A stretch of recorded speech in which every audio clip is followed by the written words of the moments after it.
ओम शांति। प्यारे रूहानी भाई बहनों, आज 7 जनवरी 2026 के हम बाबा के अनमोल मधुर महावाक्य सुनेंगे। ओम शांति।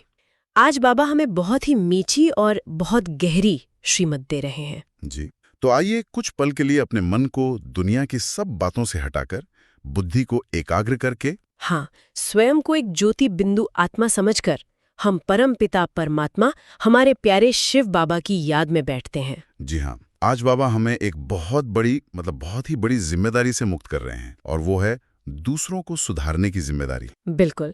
आज बाबा की मधुर शिक्षाओं में डूबकर हम स्वयं को रिफ्रेश करेंगे और बहुत हल्का अनुभव करेंगे। तो चलिए बाबा के प्यार भरे वरदानों को, उनकी शिक्षाओं को अपने मन बुद्धि में समाते हैं और अनुभव करते हैं कि वो मीठा बाप हमें कितना गहरा और कितना शक्तिशाली बना रहे हैं।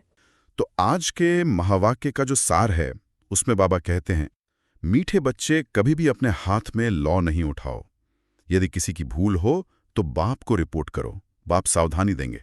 वाह, बाबा की पहली ही लाइन कितनी स्पष्ट और प्यार भरी है। मीठे बच्चे, है ना? इस एक शब्द में कितना प्यार है, कितना अपनापन, और वो एक अधिकार भी झलकता है। जी, बाबा हमें एक बच्चे के रूप में देख रहे हैं जिन्हें हर कदम पर संभालना है और प्यार से सिखाना है। जी हाँ, और बाबा जानते हैं कि हम बच्चों से भूलें तो होती हैं, कभी कभी आपस में मनमुटाव भी हो सकता है। इसीलिए बाबा पहले ही हमें एक बहुत बड़ी ढाल दे रहे हैं, हमें सावधान कर रहे हैं कि किसी की भूल देखकर उसे सुधारने का जिम्मा वो खुद मत उठाओ। बिल्कुल, ये तो जैसे अपने हाथ में कानून लेना हो गया।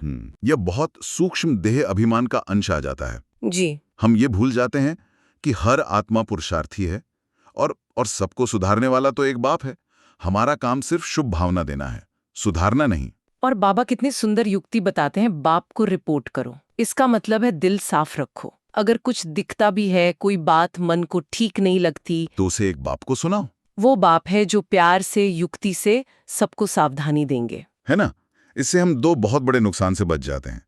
एक तो हम किसी की निंदा करने या ग्लानि करने के विकर्म से बचते हैं, और दूसरा हम आपस के संबंध खराब होने से भी बचा लेते हैं।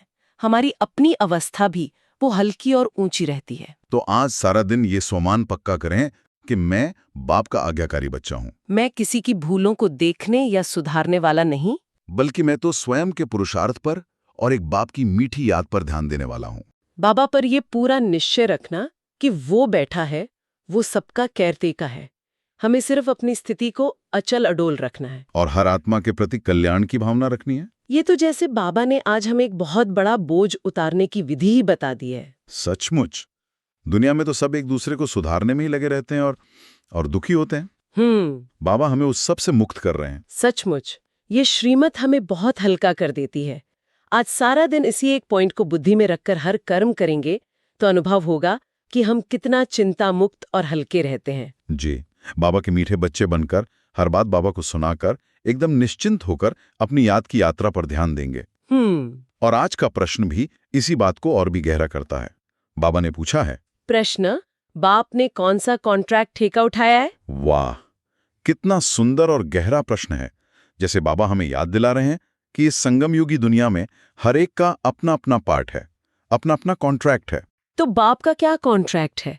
हम सब अपनी बुद्धि में एक क्षण के लिए सोचें और अब सुनते हैं बाबा का प्यारा सा उत्तर। बाबा कहते हैं, बच्चों के अवगुण निकालने का कॉन्ट्रैक्ट एक बाप नहीं उठाया है। बच्चों की खामियां बाप सुनते हैं तो वो निकालने के लिए प्यार से समझानी देते हैं। अगर तुम बच्चों को किसी की खामी दिखाई देती है तो भी तुम अपने हाथ में लौ नहीं उठाओ। लौ हाथ में लेना ये भी भूल है। कितना स्पष्ट और दिल को छू जाने वाला जवाब है ना? बाबा ने हम बच्चों के अवगुण निकालने का ठेका, एक कॉन्ट्रैक्ट उठाया है। सोचें, इस दुनिया में ऐसा कौन है जो हमारी कमियों को खत्म करने की जिम्मेदारी ले? कोई नहीं, सब तो सिर्फ हमारी कमियां गिनाते हैं, उन्हें बढ़ा चढ़ा कर बताते हैं। बिल्कुल, और बाबा का तरीका देखिए कितना मीठा और निराला है। वो प्यार से समझानी देते हैं। जी, वो डांटते नहीं, ग्लानि नहीं करते, शर्मिंदा नहीं करते, बल्कि हमारी खामियों को सुनकर उन्हें निकालने की युक्ति बताते हैं। वो हमारी कमजोरी को शक्ति में बदल देते हैं। ये सुनकर तो दिल से जैसे सारा बोझ ही उतर जाता है कि मुझे किसी को ठीक नहीं करना है। मेरा काम है अपनी खामियों को पहचान कर बाबा को बताना और दूसरों की खामियों को भी बाबा को ही बताना। ये कितनी बड़ी राहत है। जी हाँ, ये बहुत बड़ी धारणा है। कई बार सेवा में या परिवार में रहते हुए हमें लगता है कि नहीं, हमें ही सबको ठीक करना पड़ेगा, अगर मैंने नहीं कहा तो कौन कहेगा। हाँ, ये भाव आ जाता है। लेकिन बाबा कहते नहीं, ये तुम्हारा काम नहीं है, ये कॉन्ट्रैक्ट मेरा है। तुम अगर ये करने की कोशिश करोगे तो तुम खुद ही भूल कर रहे हो और अपनी अवस्थाओं को गिरा रहे हो। तो हमें इस बात में बहुत हल्का रहना है। जब भी किसी की कोई बात दिखे तो तुरंत बुद्धि में ये याद आए कि ये मेरा काम नहीं, ये बाबा का कॉन्ट्रैक्ट है। और बस मुझे सिर्फ एक बाप को याद करना है और अपनी अवस्था बनानी है, बाकी सब बाबा पर छोड़ देना है। वाह, ये ज्ञान तो हमें सचमुच जीवन मुक्त बना देता है, हर बोझ से, हर चिंता से मुक्त कर देता है। हमें सिर्फ अपने पुरुषार्थ पर ध्यान देना है और बाकी सबका ठेका वो बाबा को दे देना है। जी, ये एक बहुत बड़ा निश्चय का कदम है। जब हम किसी की बात बाबा को सुनाते हैं तो इसका अर्थ है कि हमें निश्चय है कि बाबा ही है जो सब ठीक कर सकता है, मैं नहीं। बिल्कुल। तो आज ये पक्का करें कि हर आत्मा का कॉन्ट्रैक्ट बाबा है, मैं सिर्फ निमित्त आत्मा हूँ, सबका कल्याण चाहने वाली। चलिए अब बाबा की शिक्षाओं में और गहराई से चलते हैं। बाबा हमें देह अभिमान से होने वाले नुकसान के बारे में बहुत प्यार से समझा रहे हैं। जी। बाबा कहते हैं कई बच्चे तो गुस्से में आकर फिर कभी बाप दादा को भी कुछ कह देते। कभी बाप को कहा तो दादा को भी कहा, बातें की हो जाती। कभी ब्राह्मणी पर, कभी आपस में नाराज हो पड़ते हैं। तो बेहद का बाप बैठ बच्चों को शिक्षा देते हैं। बेहद का बाप इसको देह अभिमान कहेंगे। कितनी गहरी बात बाबा ने कही है। गुस्सा, नाराजगी, किसी से बिगड़ना, इन सब का जो मूल कारण है वो एक ही है, देह अभिमान। जी। जब हम खुद को आत्मा न समझकर ये देह समझते हैं, तभी हमें दूसरों की बातें चुभती हैं, मान अपमान महसूस होता है और हम नाराज हो जाते हैं। और बाबा देखिए कितनी यथार्थ बात कह रहे हैं कि ये गुस्सा इतना बढ़ जाता है कि कभी-कभी बच्चे निमित्त बनी टीचर्स पर या आपस में, और कभी-कभी तो माया इतना बड़ा वार करती है कि बाप दादा पर भी नाराज हो जाते हैं। जी, ये माया का बहुत बड़ा और बहुत सूक्ष्म वार है। तो हमें अपनी चेकिंग करनी है कि कहीं मेरे अंदर भी तो क्रोध का अंश नहीं है। क्या मुझे छोटी-छोटी बातों में नाराजगी तो नहीं होती? क्या किसी की बात सुनकर मेरा मन अशांत तो नहीं होता?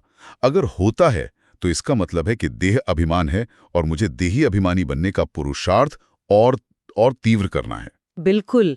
और बाबा कितने प्यार से हमें शिक्षा दे रहे हैं। वो कह रहे हैं कि ये देह अभिमान है और इससे तुम अपना ही पद कम कर देते हो, अपना ही घाटा डाल देते हो। तो ऐसा घाटे का सौदा क्यों करना चाहिए? जी। अब अगली शिक्षा में बाबा बहुत मीठी युक्ति बता रहे हैं कि ऐसी परिस्थिति में हमें क्या करना चाहिए। बाबा कहते हैं भूल आदि करते हैं तो बाबा के पास रिपोर्ट करनी है। खुद किसी को नहीं कहना चाहिए।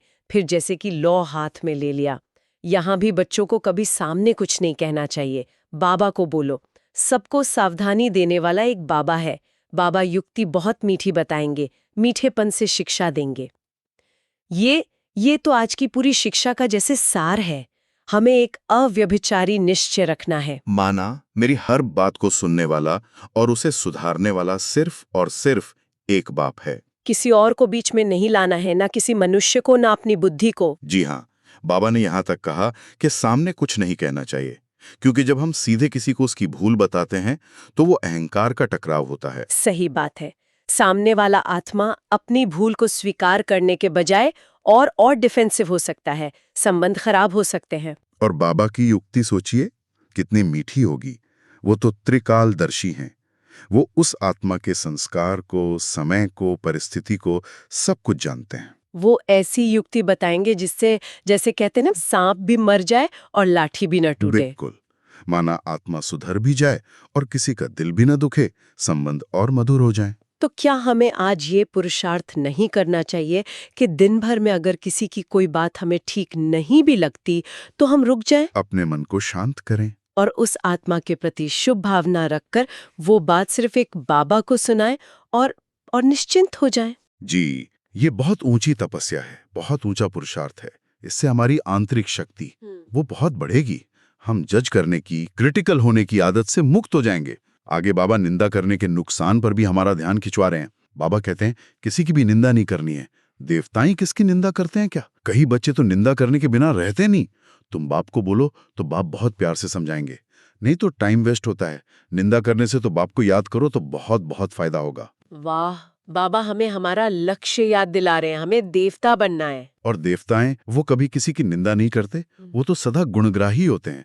तो अगर हमारे में ये आदत है तो समझना चाहिए कि हम अपने लक्ष्य से दूर जा रहे हैं। और बाबा कितना बड़ा फायदा बता रहे हैं। कहते हैं निंदा करने में तुम अपना समय और अपनी संकल्प शक्ति दोनों को व्यर्थ गवाते हो। उससे तो अच्छा है कि उतने समय एक बाप को याद करो, तो तुम्हारी कितनी कितनी कमाई जमा हो जाएगी, आत्मा शक्तिशाली बन जाएगी। ये एक बहुत ही प्रैक्टिकल टिप है ना? बहुत। जब भी मन में किसी के लिए कोई व्यर्थ संकल्प आए, किसी की निंदा करने का मन करे, तो तुरंत एक स्विच की तरह उसे बदलकर बाबा की याद में लग जाएं। व्यर्थ को समर्थ में बदल जी दें। जी। आज हम सभी ये चेक करें कि आज मैंने किसी की निंदा तो नहीं की, मनसा में भी किसी के अवगुणों का चिंतन तो नहीं किया। और अगर किया तो तुरंत बाबा से क्षमा मांगकर उस आत्मा को शक्ति के वाइब्रेशंस दें और अपने मन को फिर से स्वच्छ और पावन बना लें। अब बाबा माया के वार और उससे बचने का उपाय भी बता रहे हैं। बाबा कहते हैं, अब बाबा माया के वार और उससे बचने का उपाय भी बता रहे हैं। बाबा कहते हैं माया बड़ी जबरदस्त है, आधा कल्प इनका राज्य चलता है। माया हराती है, फिर बाप खड़ा करते हैं। बहुत लिखते हैं बाबा, हम गिर गया, अच्छा फिर नहीं गिरना, फिर भी गिर पड़ते हैं, गिरते हैं तो फिर चढ़ना ही छोड़ देते हैं, कितनी चोट लग जाती है। बाबा यथार्थता को स्वीकार कर रहे हैं। वो जानते हैं कि माया बहुत शक्तिशाली है और वो बच्चों को गिराएगी ही गिराएगी। जी, लेकिन बाबा की महानता देखिए, वो हमें फिर से खड़ा करते हैं। वो कहते हैं अच्छा कोई बात नहीं, फिर से उठो, फिर से पुरुषार्थ करो। वो कभी हमें छोड़ते नहीं हैं। लेकिन हम बच्चे कई बार क्या करते हैं, जब हम गिरते हैं तो निराश हो जाते हैं, हम चढ़ना ही छोड़ देते हैं। हाँ, हम सोचते हैं कि मुझसे नहीं होगा। बाबा कहते हैं ये सबसे बड़ी भूल है। चोट लगती है पर हिम्मत नहीं हारनी है, क्योंकि हिम्मते बच्चे मददे बाप। बिल्कुल। इसका मतलब है हमारा काम है बार बार गिरकर उठना और बाप का हाथ मजबूती से पकड़ना। कभी भी पुरुषार्थ को छोड़ना नहीं है। बाबा का हाथ और साथ हमेशा हमारे लिए है, हमें बस अपना हाथ उनके हाथ में देना है। जी, तो अगर कभी कोई भूल हो भी जाए तो निराश होने या दुखी होने के बजाय तुरंत बाबा की याद में बैठ जाएं, उनसे शक्ति लें और कहें बाबा मैं आपका बच्चा हूं, मैं फिर से तैयार हूं पुरुषार्थ करने के लिए। और अंत में बाबा अपनी शिक्षाओं के महत्व पर हमारा ध्यान दिला रहे हैं। बाबा कहते हैं बच्चों को मुरली भी कभी मिस नहीं करनी चाहिए। मुरली का ही तो गायन है ना, एक भी मुरली मिस की तो जैसे स्कूल में एब्सेंट पड़ गई। ये है बेहद के बाप का स्कूल, इसमें तो एक दिन भी मिस नहीं करना चाहिए। वाह, बाबा ने अपनी शिक्षाओं को, अपने महावाक्यों को कितना ऊंचा स्थान दिया है। ये सिर्फ शब्द नहीं है। नहीं, ये भगवान के महावाक्य हैं।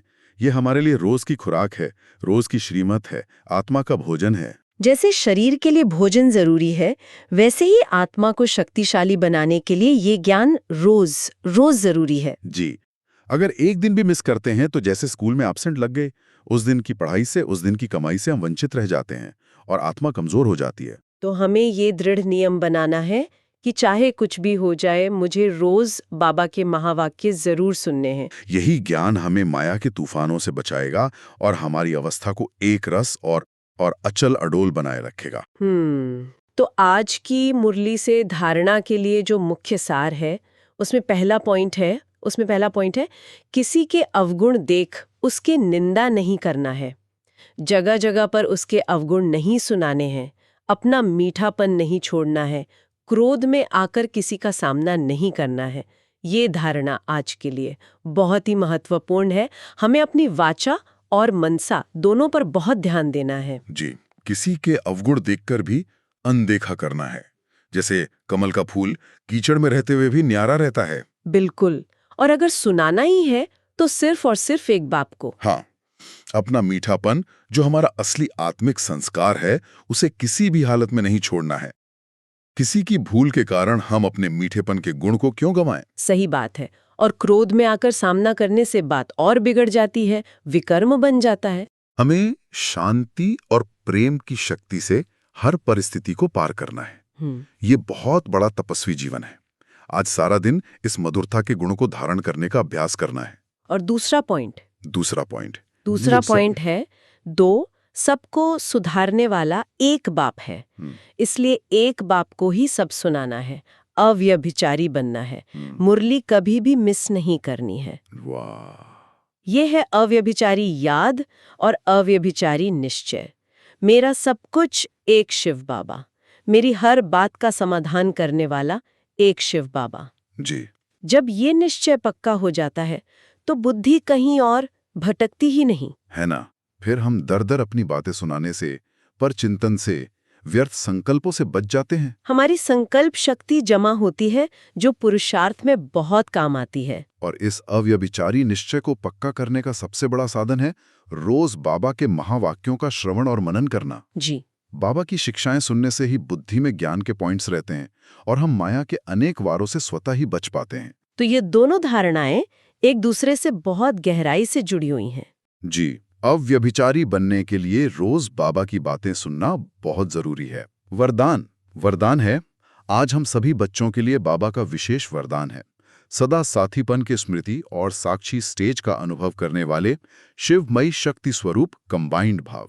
वाह, कितना शक्तिशाली और अनुभव से भरपूर वरदान है। जी, शिवमयी शक्ति स्वरूप। मैं आत्मा अकेली नहीं, मैं शिव की शक्ति हूँ। हम दोनों कंबाइंड हैं, हमेशा साथ साथ हैं, एक दूसरे से जुड़े हुए हैं। जी, और बाबा ने कितनी सुंदर मिसाल दी है। जैसे आत्मा और शरीर तब तक साथ है जब तक पाठ है, वैसे ही शिव और शक्ति का ये अविनाशी संबंध है। और जब ये स्मृति पक्की हो जाती है कि मेरा साथी स्वयं सर्वशक्तिमान भगवान है, तो दो बहुत सुंदर अनुभव साथ साथ होते हैं। कौन से दो अनुभव? एक तो साथीपन का अनुभव, मैं कभी अकेली नहीं हूं। हर कर्म में, हर संकल्प में, हर परिस्थिति में बाबा मेरे साथ हैं। यह अनुभव हमें असीम हिम्मत और खुशी देता है। और दूसरा अनुभव? दूसरा है साक्षी स्टेज का अनुभव। जब ये पता है कि बाबा मेरे साथ हैं और सब कुछ देख रहा है, तो हम इस दुनिया के खेल से न्यारे होकर एक साक्षी दृष्टा की तरह हर सीन को देख सकते हैं। हम किसी भी बात में उलझते नहीं हैं, प्रभावित नहीं होते हैं। बिल्कुल। तो आज सारा दिन इस वरदान को अपने स्वरूप में लाएं। हर घंटे में सिर्फ 1 मिनट रुककर ये अनुभव करें, मैं शिवमय शक्ति हूं, बाबा मेरे साथ हैं। और फिर देखें कि आपकी अवस्था कितनी हल्की, शक्तिशाली और चिंता मुक्त रहती है। जी, ये अभ्यास हमें सहज ही साक्षी दृष्टा बना देगा और हम हर बात में बाबा के साथीपन का अनुभव कर सकेंगे। स्लोगन आज का स्लोगन है, निर्विघ्न और एकरस स्थिति का अनुभव करने के लिए एकाग्रता का अभ्यास करो। बहुत सुंदर। हम सब चाहते हैं कि हमारी स्थिति एक रस रहे, बार बार ऊपर नीचे ना हो। जी, हम ये भी चाहते हैं कि हमारे पुरुषार्थ में कोई विघ्न न आए। बाबा उसका एक ही अमोघ उपाय बता रहे हैं, एकाग्रता का अभ्यास। जी, एकाग्रता माना अपनी फैली हुई बुद्धि को और मन को एक ही जगह पर टिकाना। और वो एक जगह कौन सी है? एक बाप और उसकी याद। जब हमारी बुद्धि चारों तरफ के व्यर्थ बातों से, लोगों से, परिस्थितियों से हटकर एक बाप में एकाग्र हो जाती है, तो माया का कोई भी विघ्न हम पर असर नहीं कर सकता। तो जब भी कोई व्यर्थ संकल्प आए या कोई परिस्थिति सामने आए, तो हमें 1 सेकंड में अपनी बुद्धि को सब तरफ से समेटकर बाप पर एकाग्र कर देना है। यही एकाग्रता की शक्ति हमारे चारों ओर एक सुरक्षा कवच बना देगी और हमें निर्विघ्न बनाएगी। ट्रैफिक कंट्रोल के समय इस स्लोगन का विशेष अभ्यास कर सकते हैं। बस एक संकल्प, मेरी बुद्धि एक बाप में एकाग्र है, मैं निर्विघ्न आत्मा हूँ। अव्यक्त इशारे। आज के अव्यक्त इशारे हम सबको एक बहुत ऊंची फरिश्तों जैसी स्थिति का अनुभव कराने के लिए हैं। बाप दादा कहते हैं, इस अव्यक्ति मास में बंधन मुक्त रहे जीवन मुक्त स्थिति का अनुभव करो। अपने को वर्तमान समय, मैं टीचर हूँ, मैं स्टूडेंट हूँ, मैं सेवाधारी हूँ, इस समझने के बजाय अमृत वेले से यह अभ्यास करो कि मैं श्रेष्ठ आत्मा हूँ, ऊपर से आई हूँ इस पुरानी दुनिया में, पुराने शरीर में सेवा के लिए। वाह, कितना सुंदर और शक्तिशाली अभ्यास है। बाबा हमें देह के हर भान से, हर रोल से न्यारा कर रहे हैं। जी, हम खुद को टीचर, स्टूडेंट या सेवाधारी समझते हैं, ये भी एक बंधन है, एक रोल कॉन्शियसनेस है। बाबा कहते हैं, इससे भी ऊपर उठो, ये अभ्यास करो कि मैं इस दुनिया की हूं ही नहीं, मैं तो परमधाम से आई एक श्रेष्ठ मेहमान आत्मा हूँ। इस पुराने शरीर में सिर्फ सेवा का पार्ट बजाने के लिए आई हूं। इस एक संकल्प से ही कितनी लाइट और जीवन मुक्त अवस्था का अनुभव होता है। जी, मैं इस शरीर की मालिक हूं, लेकिन इस दुनिया की मेहमान हूं।